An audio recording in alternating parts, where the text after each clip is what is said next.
Hi friends, நான் உங்கள் பெருங்கள் captain வருங்காலம். உங்களுக்கு தெரியும், நீங்கள் வந்து பாடி பில்டிங்கை வந்து எப்படி தொடங்குனீங்க அப்படின்னு சொல்லி எல்லாரும் கேட்டிருந்தீங்க. அதுதான் நான் வந்து நிறைய பேர் வந்து நீங்கள் பாடி பில்டிங் பண்ணுறது போய் அப்புறம் வந்து நிறைய விஷயங்கள் நீங்கள் வந்து சொல்லியிருந்தீங்க. உண்மையிலே சொல்ல எனக்கு மனசு கேட்கல. அதனால தான் சின்னதாக ஒரு வீடியோ போடுறேன். உண்மையிலே சொல்கிறேன், என்னுடைய கஷ்டங்கள் எனக்கு தான் தெரியும். அதனால தான் வந்து நான் வந்து உங்கள் எல்லாருமே காட்டணும் அப்படின்னு சொல்லிட்டு தான் நான் வந்து எல்லாத்தையும் காட்டியிருக்கேன். நீங்கள் யாரும் தப்பாக எடுக்க வேணாம். இங்கே பாருங்கள், நான் வாங்கின சர்டிஃபிகேட் முதற்கொண்டு எல்லாமே இருக்குது.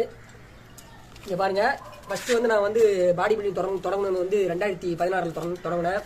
அதில் வந்து நான் வந்து ஃபஸ்ட்டு ப்ரைஸ் வாங்கினேன்.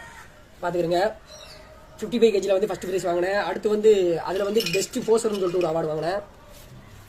அடுத்து நெக்ஸ்ட் வந்து 2014 வந்து மசில்மேன் சொல்லிட்டு ஒரு இது வாங்கினேன். அதுக்கப்புறம் வந்து அதே 2017 வந்து 55 kg வந்து ஃபஸ்ட்டு ப்ரைஸு. பார்த்துக்கிறேங்க.